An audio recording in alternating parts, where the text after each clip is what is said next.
Welcome to Learning English, a daily 30-minute program from the Voice of America. I'm Ashley Thompson.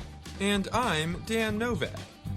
This program is designed for English learners, so we speak a little slower and we use words and phrases especially written for people learning English.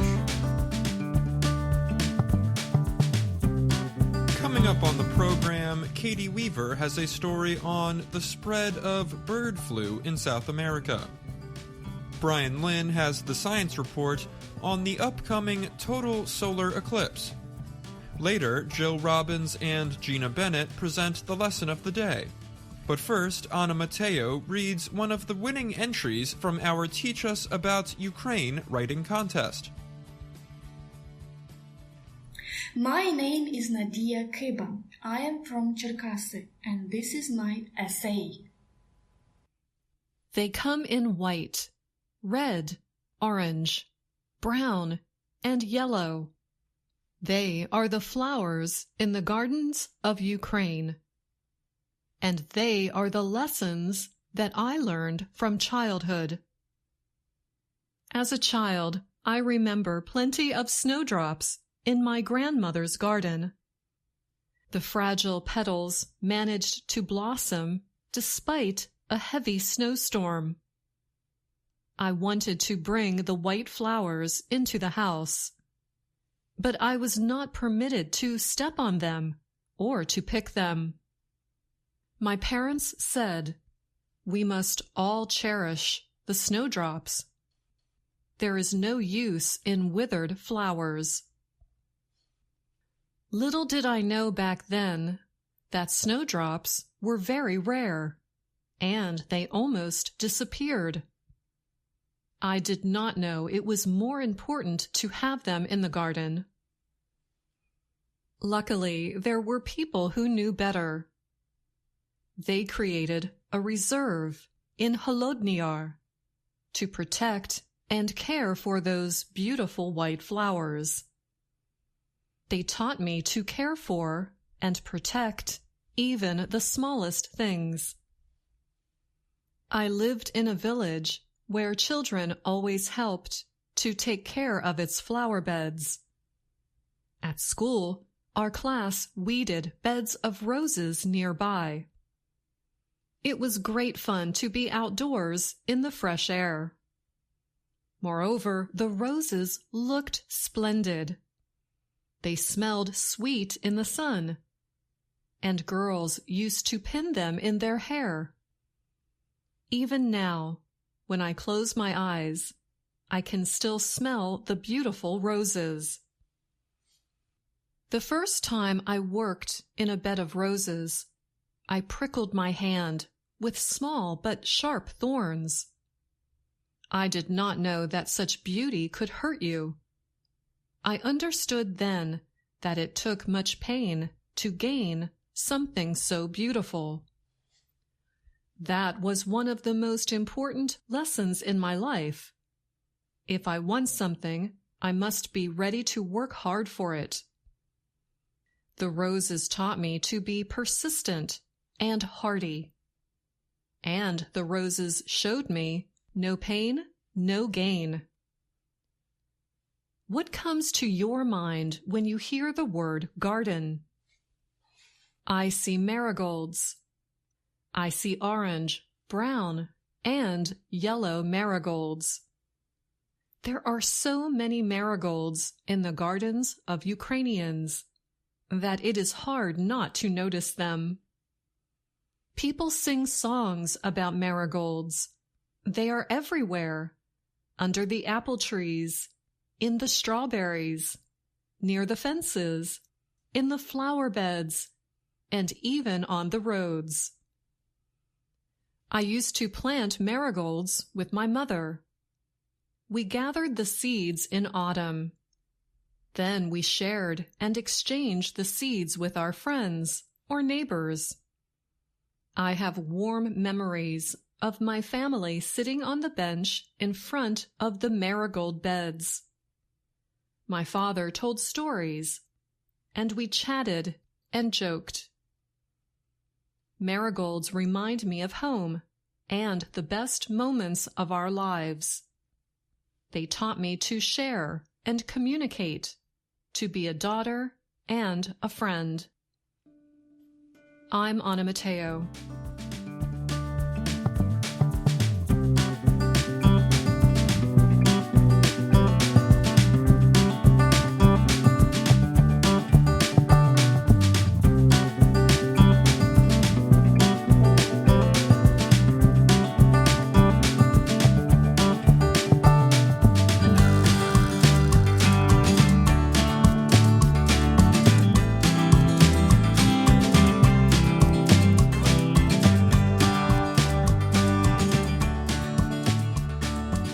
The deadly H5N1 bird flu virus is spreading more aggressively than ever before since its arrival in South America in 2022.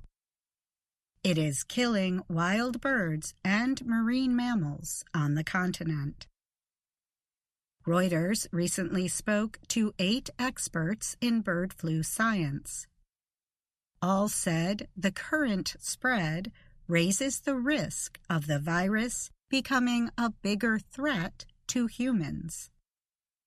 The more immediate concern is that the disease, which once affected mostly bird life, appears to be spreading between mammals.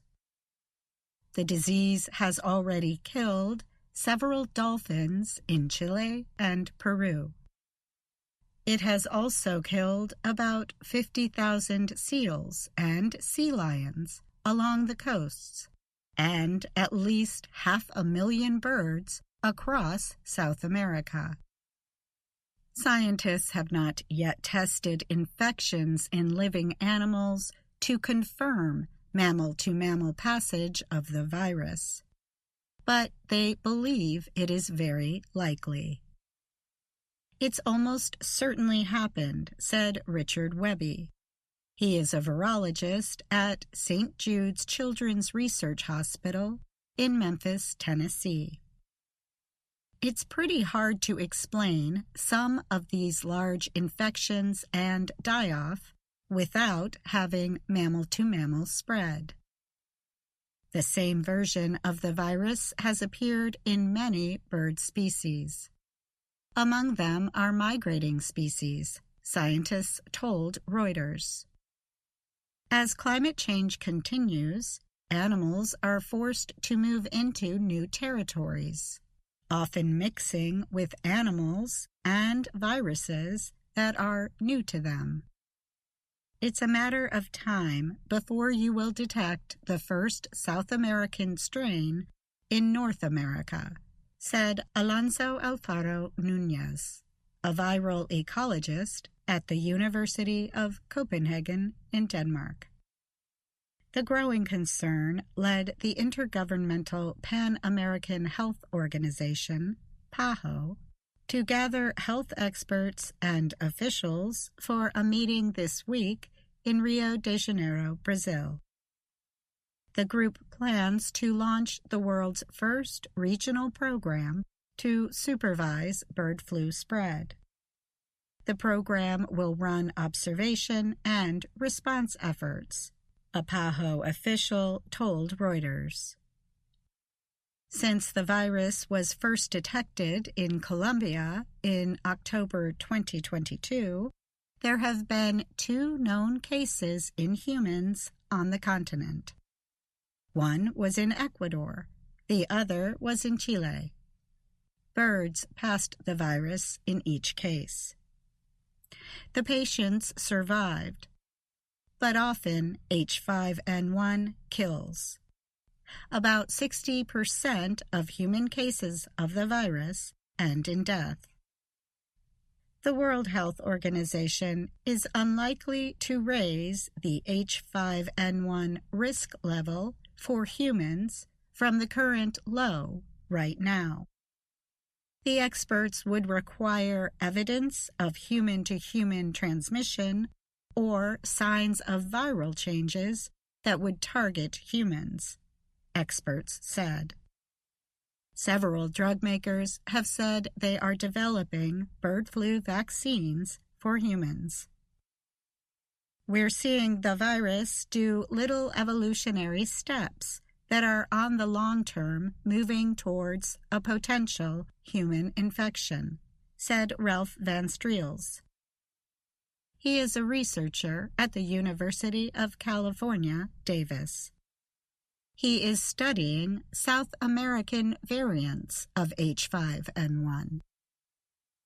With health officials and experts meeting in Rio this week, Latin American countries will be pressured to increase disease surveillance in the wild.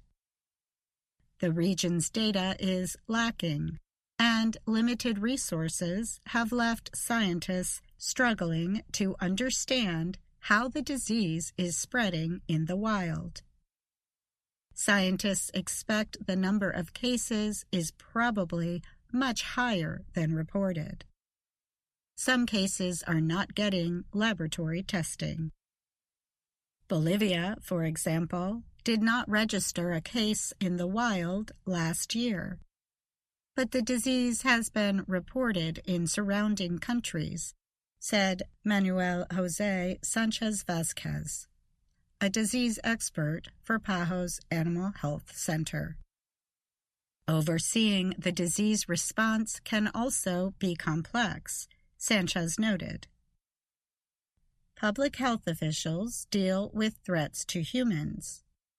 Agricultural experts and veterinarians deal with health threats to farm animals, including birds, cows, and pigs. But for wild animal health, care and supervision is provided mostly by environmental officials. The new regional commission is expected to be announced on Thursday. The group would aim to set methods for observing, treating, and reporting cases among government agencies. It could also help in sharing laboratory resources. We are worried and we are vigilant, Sanchez said. The more adaptation of the virus to mammals, the more likely it is that transmission to humans could happen. I'm Katie Weaver.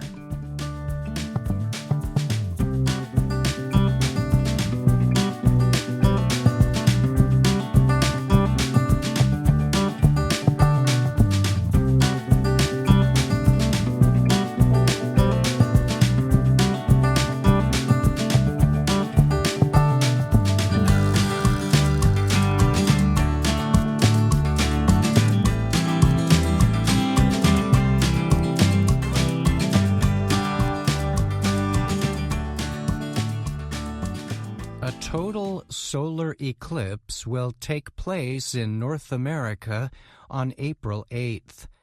Millions of people will be able to fully experience the event, which is expected to darken the sky for more than 4 minutes. A total solar eclipse happens when the sun, moon, and earth perfectly line up. This results in sunlight being blocked. The quality of the observations will depend on weather and the position where people watch the eclipse from. The path of totality, meaning places where people will see a total blockage of the sun, will stretch across areas of Mexico, the United States, and Canada. People in North America who are outside of this path will still be able to see a partial eclipse. The American Space Agency, NASA, says the eclipse will begin over the South Pacific and reach Mexico's Pacific coast at around 11:07 a.m. Pacific time. It will then enter the United States in Texas.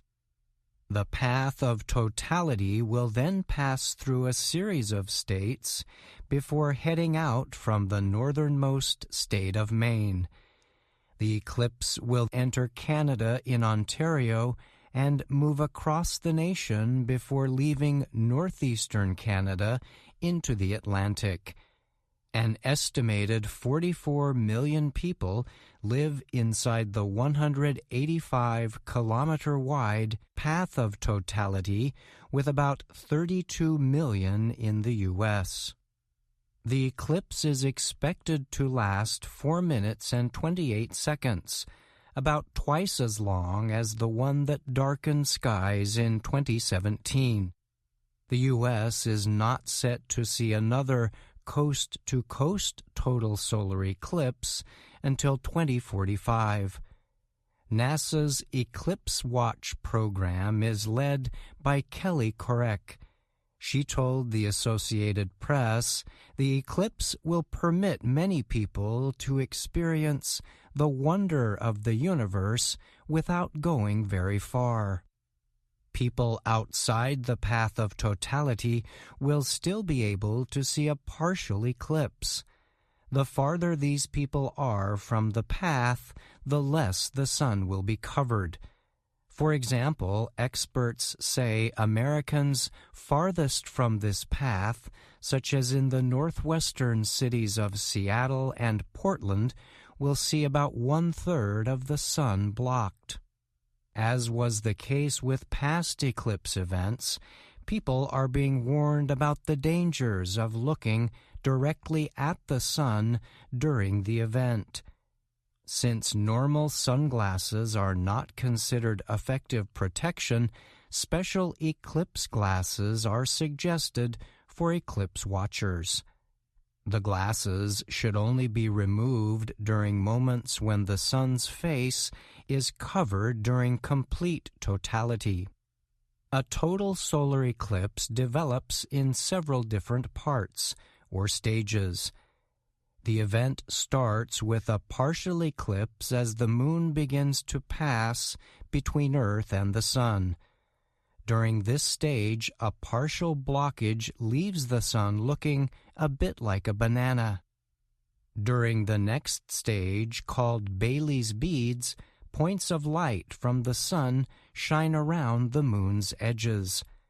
This effect is produced by the moon's differing landscapes.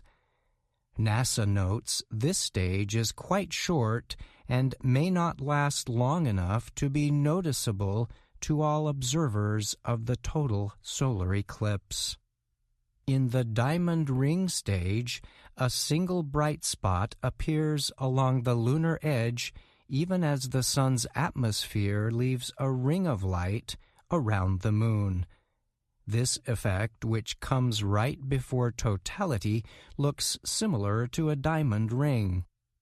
After totality, the other stages then repeat as the moon keeps moving along its path until the end of the eclipse. Total solar eclipses generally happen every few years, often in the middle of nowhere, like the South Pacific or Antarctic. The next total solar eclipse will arrive in 2026. It will be observable along the northern edges of Greenland, Iceland, and Spain. North America will not experience totality again until 2033, with that one only passing over Alaska. It will happen next in 2044, with totality limited to western Canada and the U.S. states of Montana and North Dakota. The next coast-to-coast total solar eclipse in the U.S. is expected to happen in 2045. NASA says that one will stretch from Northern California to Cape Canaveral, Florida. I'm Brian Lynn.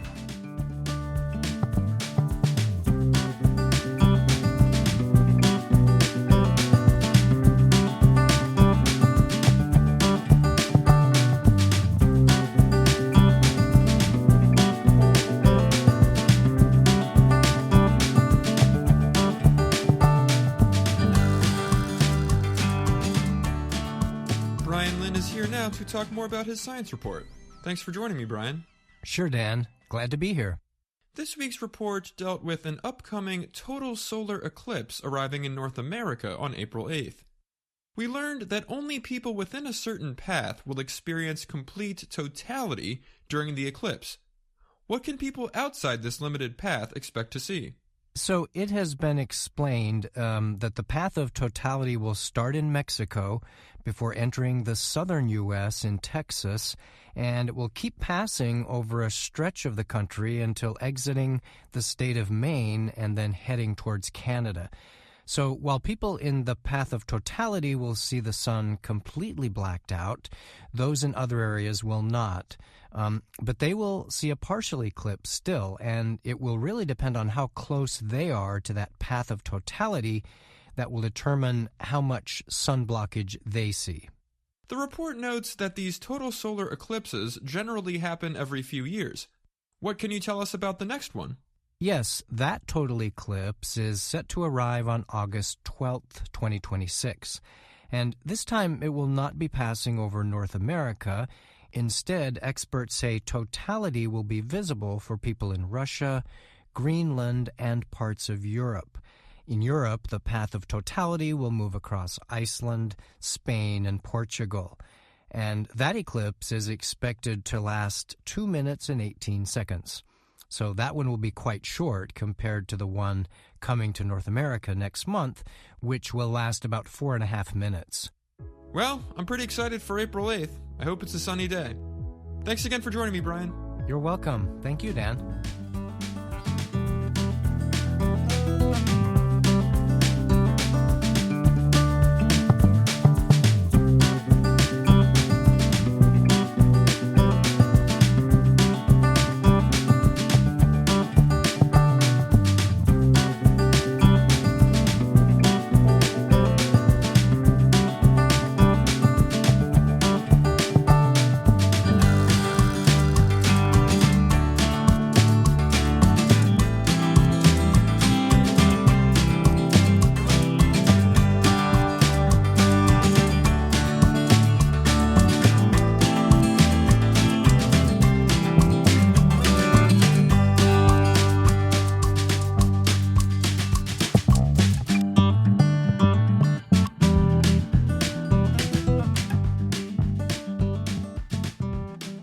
Hi, Gina. Did you hear Anna's having a party?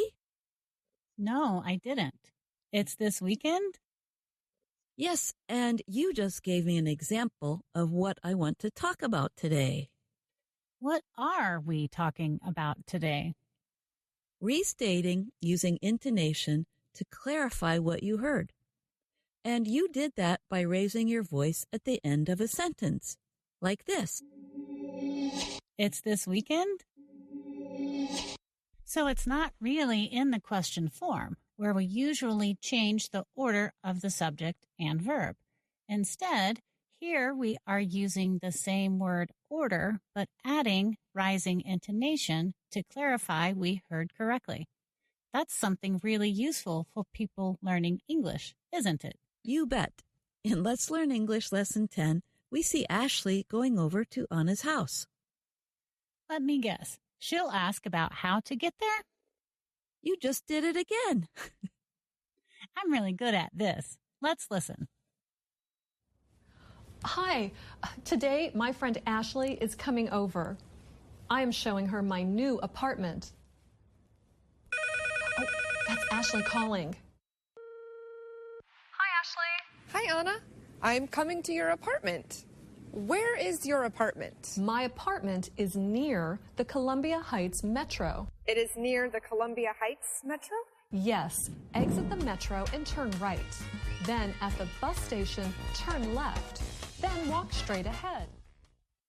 How many times did you hear Ashley restate what she heard using rising intonation? I think she did it twice. It is near the Columbia Heights Metro? And Exit metro, turn right, turn left, then go straight ahead. I'm Gina Bennett, and you're listening to Voice of America's Learning English podcast. I think there's another good point we can teach from this lesson, Dr. Jill. What's that, Gina? The verb forms are all in the imperative. Sometimes we call it the command form. I get confused when someone gives me directions using a different form. I know what you mean. So this is just the simple verb, no endings, exit, turn, go. Let's hear how Anna says it again. Yes, exit the metro and turn right. Then at the bus station, turn left. Then walk straight ahead. I noticed Anna tried to help Ashley with some more information, a landmark to look for. Listen to what she says about a coffee shop. Okay.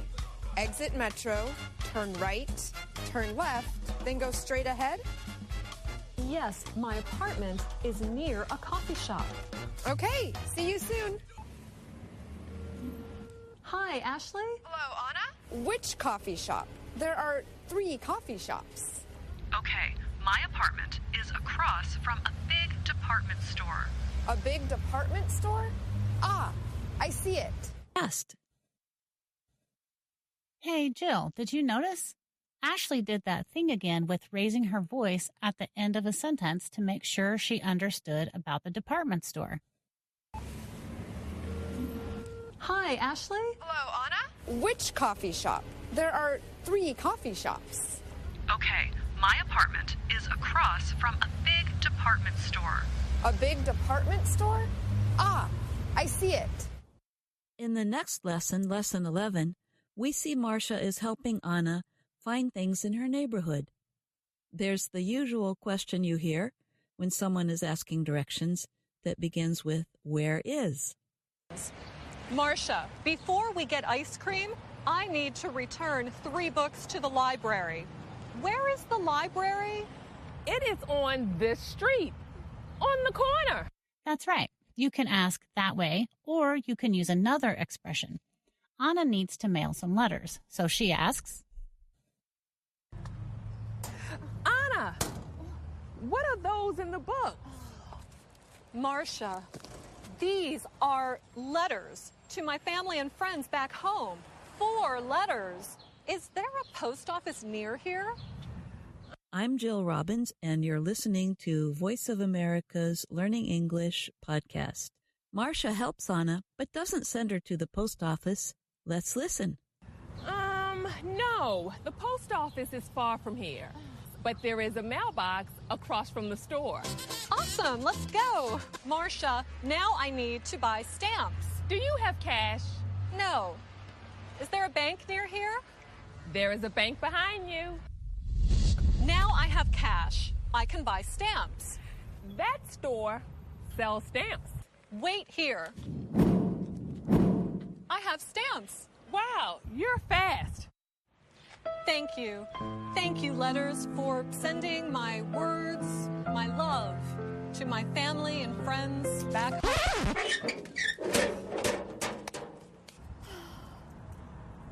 Do you have more cash? I do. Ice cream! I love my new neighborhood. Everything is near our apartment. Even hair salons and ice cream. Until next time. I noticed she helped her with 2 things she needed, money and stamps. That reminds me, Gina, are you driving to Anna's party on Saturday? I plan to. Why? Do you need a ride? You guessed it. That's another kind of question. I asked you a yes-no question, but I really wanted to ask for more information. Like, your question leads to another one. Can you give me a ride? Sure, I'd be glad to, if you don't mind riding on the back of my motorcycle. Sounds like fun. See you on Saturday.